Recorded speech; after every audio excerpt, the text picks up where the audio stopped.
Hello students, welcome to all of you. Vande Mataram. Last lecture में हम लोगों ने कॉमन डिजीज़ ह्यूमन बॉडी के अंदर देखे थे, जैसे कि typhoid, pneumonia, common cold, amoebiasis. But आज हम लोग जो डिजीज़ डिस्कस करने वाले हैं, नाम है उसका मलेरिया। कौन कोज करेगा? प्रोटोजोन्स। एंड वो प्रोटोजोन्स का एक एग्जाम्पल आप लोगों को दिख रहा है, प्लाज्मोडियम। तो प्लाज्मोडियम की अलग अलग 3 स्पीसीज है, Plasmodium vivax, Plasmodium malaria and plasmodium falciparum.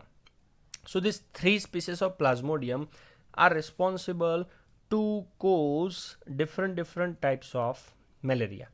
अब ये मलेरिया नाम का जो डिजीज है, ये एक ऐसा डिजीज है जिससे शायद ह्यूमन बॉडी बहुत सालों से फाइट करती आ रही है, क्योंकि वी नो दैट कि भाई ये डिजीज के अगेंस्ट में at present we have no any types of vaccines. Okay, अब ये डिजीज आपको मैंने पहले ही बताया कि भाई प्लाज्मोडियम की 3 अलग अलग स्पीसीज के थ्रू होगा, पर वो प्लाज्मोडियम की स्पीसीज का अगर फाल्सीपेरम स्पीसीज की अगर मैं बात करूं, they are responsible to cause the malignant malaria. तो मैलिग्नेंट मलेरिया मतलब और कोई नहीं है, बट ये एक ऐसा मलेरिया है which are most of the serious and even sometimes it proved as a fatal. Fatal का मतलब है मे बी पॉसिबल है कभी कभार पर्सन की वो डिजीज होने की वजह से डेथ भी हो सकती है। तो ये जो पर्टिकुलर डायग्राम आपको दिख रहा है, वो डायग्राम पर्टिकुलरली फाल्सीपेरम नाम की स्पीसीज का है। अब ये डिजीज के अंदर सबसे मोस्ट इंपॉर्टेंट पार्ट आता है ये प्लाज्मोडियम की लाइफ साइकिल। तो प्लाज्मोडियम को अपनी लाइफ साइकिल कंप्लीट करने के लिए 2 होस्ट की जरूरत पड़ती है। Host number 1 is the human and host number 2 is the mosquito. तो ये मॉस्किटो कौन सा? तो आपको जो इनिशिएशन में मैंने डायग्राम दिखाया था, this one, female Anopheles mosquito. तो फीमेल एनोफिलस मॉस्किटो और ह्यूमन बॉडी दोनों मिलजुल के ये प्लाज्मोडियम नाम के पैरासाइट की लाइफ साइकिल को कंप्लीट करता है। फर्स्ट स्टेज यहाँ पे है, तो आप ध्यान से देखोगे तो वहां पे लिखा हुआ है कि भाई when the mosquito bites the human, they are inject one infectious form of plasmodium, और वो फॉर्म का नाम है स्पोरोजोइट। लिसन, मैं आप लोगों को पहले बता दूं, आपको ये डायग्राम दिख रहा है, जो डायग्राम के अंदर कोई ना कोई एक मॉस्किटो एक ह्यूमन बॉडी को बाइट करता हुआ आपको दिखाई दे रहा। तो जब भी ह्यूमन बॉडी को कोई मॉस्किटो बाइट करता है तो कोई ना कोई सब्सटेंस बॉडी के अंदर भी डालता है और कोई ना कोई सब्सटेंस बॉडी से एब्जॉर्ब भी करता है। तो पहले मैं बात कर लेता हूं कि भाई वो अंदर एंटर क्या करता है। तो वो अंदर एंटर करता है स्पोरोजोइट। तो स्पोरोजोइट मतलब क्या है? नीचे मैंने लिखा हुआ, it is a infectious form of Plasmodium. तो प्लाज्मोडियम का इन्फेक्टियस फॉर्म स्पोरोजोइट मॉस्किटो ने ह्यूमन बॉडी के अंदर डाल दिया। किसके साथ वो मिक्सअप होगा? ब्लड के साथ। एंड ब्लड को एज अ रूट वो यूज करते करते ये स्पोरोजोइट नाम का पैरासाइट कहाँ पे पहुंच जाएगा? They are reach to the liver. तो ये हो गया साइकिल का सेकेंड स्टेज। ओके, अब चलते हैं थर्ड स्टेज की ओर। तो थर्ड स्टेज क्या है?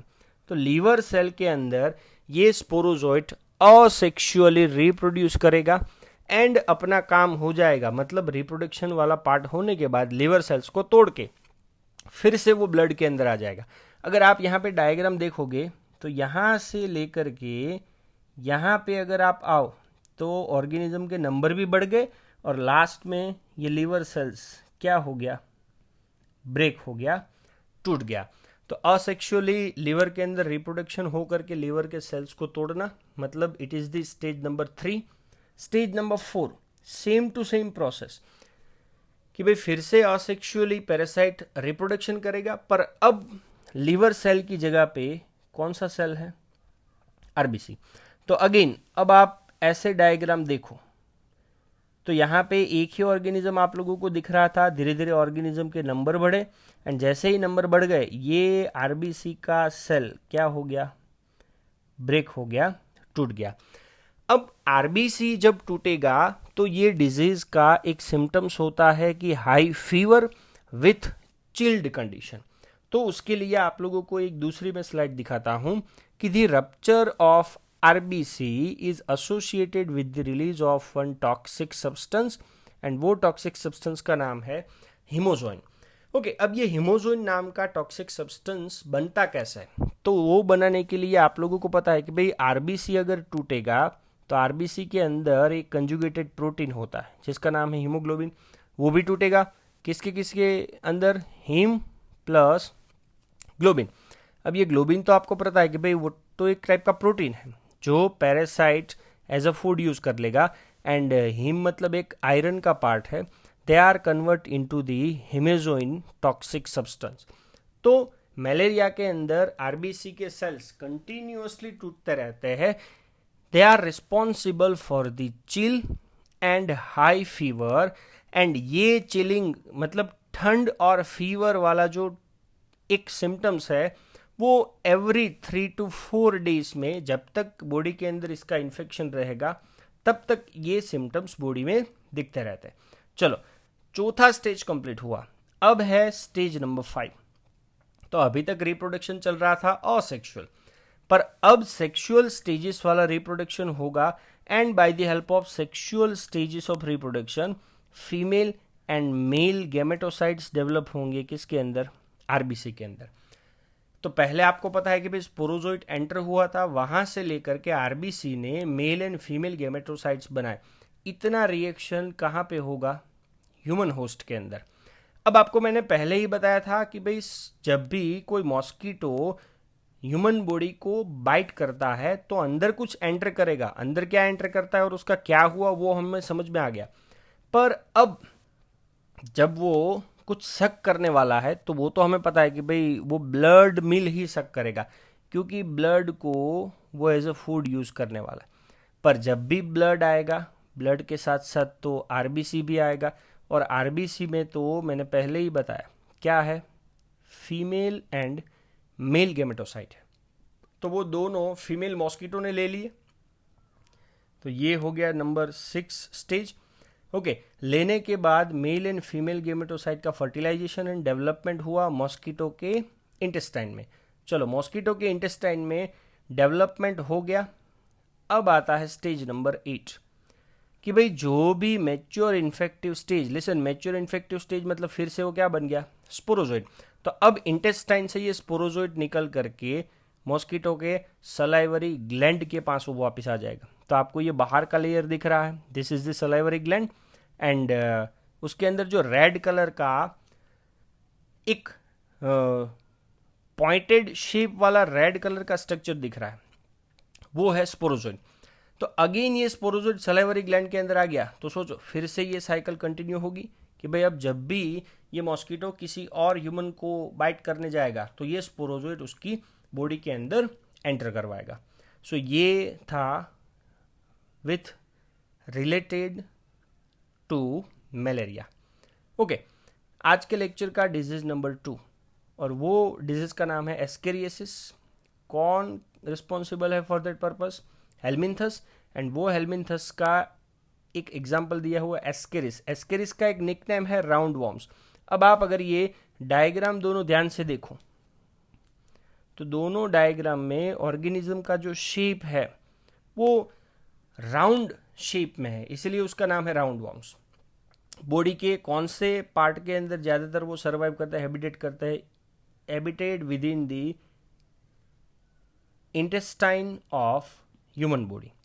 ओके, ये डिजीज के सिम्टम्स तो भाई इंटरनल ब्लीडिंग मतलब ब्लड का लॉस होना, मस्कुलर पेन होना, फीवर होना, एनीमिया, एनीमिया का मतलब है deficiency of haemoglobin, and last one कभी कभार इंटेस्टाइनल पैसेज जो है उसको भी ये डिजीज की वजह से ब्लॉकेज या तो चॉकअप कर दिया जाता है। ओके, अब ये पॉइंट मोस्ट इंपॉर्टेंट है कि भाई एक पर्सन को अगर ये डिजीज हुआ है तो उसकी बॉडी में से दूसरे पर्सन की बॉडी में ये डिजीज कैसे फैलता है? अब आपको पता है कि भाई कोई भी इन्फेक्टेड पर्सन का फिशिस मतलब है उसका digestive substance, sorry undigestive substance. जो अनडाइजेस्टिव सब्सटेंस जब वो रिमूव करेगा तो एग ऑफ पैरासाइट्स भी उसके साथ रिमूव होते हैं। तो ये एग ऑफ पैरासाइट्स जो फिशेस के अंदर है उसकी वजह से वो कंटामिनेट करेगा सोइल को, वाटर को और प्लांट्स को। तो ये सॉइल वाटर या तो प्लांट्स की वजह से या तो उसको यूज़ करने की वजह से ये कोई हेल्दी पर्सन के अंदर भी इजीली ट्रांसफ़र हो जाएगा। एंड लास्ट वन, तो भाई हेल्दी पर्सन की बॉडी में ये डिजीज़ का इन्फेक्शन कैसे फैलेगा। So this disease are acquired, मतलब get this infection through the contaminated water, vegetables या तो फ्रूट, कि भाई वाटर, वेजिटेबल्स या तो फ्रूट अगर कोई डिजीज के थ्रू कंटामिनेट हुआ था और अगर वो हेल्दी पर्सन यूज करता है, कंज्यूम करता है, तो मे भी पॉसिबल है हेल्दी पर्सन के अंदर ये डिजीज ट्रांसफर होने के चांसेस ज़्यादा है। आज के लेक्चर का डिजीज नंबर 3, और वो डिजीज का नाम है एलिफेंटियासिस भी आप बोल सकते हो, otherwise we can say that filariasis. कौन ये डिजीज करने के लिए रिस्पॉन्सिबल है? Again helminthes. तो वो हेलमिंथस का नाम है फिलारियल वॉर्म्स, और वो फिलारियल वॉर्म्स का जीनस जिसका नाम है wuchereria, and 2 species are responsible for that. Species number 1 is the bancrofti and species number 2 is the malayi. तो यहाँ पे जो ये डायग्राम आप लोगों को दिख रहा है, this is the diagram of wuchereria and they are responsible to cause the filariasis or elephantiasis. Listen, अब ये filariasis या तो elephantiasis कोज करने वाला जो फिलेरियल वॉर्म्स है, ये करता क्या है? तो उसका एक मेन सिम्टम्स है, it cause a slowly developing inflammation. पर वो इन्फ्लामेशन कैसा होगा? क्रॉनिक। क्रॉनिक मतलब डायग्राम के बाजू में आपको दिख रहा है लॉन्ग ड्यूरेशन वाला, क्योंकि वो पर्टिकुलर ऑर्गन के अंदर बहुत सालों तक रहता है। यूजुअली वो ऑर्गन कौन सा? तो भाई lymphatic vessels of lower limb. Lower limb मतलब आपको समझ में आ रहा है कि भाई लेग्स की बात चल रही है। तो लेग्स के अंदर के लिम्फेटिक वेसल्स में वो बहुत सालों तक रहेगा, एंड रहने के बाद स्लोली क्रॉनिक इन्फ्लामेशन डेवलप करता है, and at the end of this inflammation कोई भी पेशेंट का जो लेग है वो लेग एलिफेंट के लेग जैसा दिखने लगेगा। So because of this reason ये डिजीज को हम लोग एलिफेंटियासिस अदरवाइज फिलेरियासिस के नाम से जान सकते हैं। अब आपको मैं डायग्राम दिखाता हूँ। ये पर्सन का लोअर लिम देखो आप, तो वो पर्सन का लोअर लिम एलिफेंट के लेग जैसे अपीयरेंस वाला हो गया। So this diagram showing inflammation in one of the lower limb due to the elephantiasis. Okay, so ये डिजीज की वजह से बॉडी के अंदर कौन कौन से दूसरे नंबर ऑफ सिम्टम्स दिखेंगे? मेन सिम्टम्स है इसका जेनाइटल ऑर्गन, मतलब रिप्रोडक्टिव ऑर्गन, चाहे वो मेल हो या फीमेल हो, are affected and result into the gross deformities. Listen, gross का मतलब है ओवरऑल एंड डिफॉर्मिटीज का मतलब है डिफेक्ट। अगेन एक बार मैं फिर से आपको वो डायग्राम दिखाता हूं। ओके, अब ये जो रिप्रोडक्टिव ऑर्गन्स आपको दिख रहे हैं, तो ये रिप्रोडक्टिव ऑर्गन्स भी कहीं ना कहीं एडवर्सली अफेक्ट होते हैं बिकॉज ऑफ दिस एलिफेंटियासिस और फिलेरियासिस। एंड लास्ट पॉइंट, तो कि भाई ये disease one person to another person कैसे फैलेगा? So the pathogen are transmitted to a healthy person through the bite by the female mosquito vector. पर यहाँ पे फीमेल मॉस्किटो वेक्टर का नाम कुछ अलग है, और वो मॉस्किटो का नाम है क्यूलेक्स फैटिगन, जो आपको मैंने इनिशियली, हाँ ये रहा। सो ये जो मॉस्किटो का डायग्राम है, this is the female mosquito, और वो मॉस्किटो का नाम है क्यूलेक्स फैटिगन्स। जैसे मलेरिया के अंदर फीमेल एनोफिलस मॉस्किटो रिस्पॉन्सिबल होता है डिजीज क्रिएट करने के लिए, एलिफेंटियासिस या तो फिलेरियासिस नाम का डिजीज क्रिएट करने के लिए रिस्पॉन्सिबल ऑर्गेनिज्म वुचेरेरिया, पर उसको one person to another person या तो बॉडी के अंदर ट्रांसफर करने वाला जो फीमेल मॉस्किटो है उसका नाम है क्यूलेक्स फैटिगन। सो ये थे common disease occurred within the human bodies by protozoa, bacteria, fungi, helminthes and some number of viruses.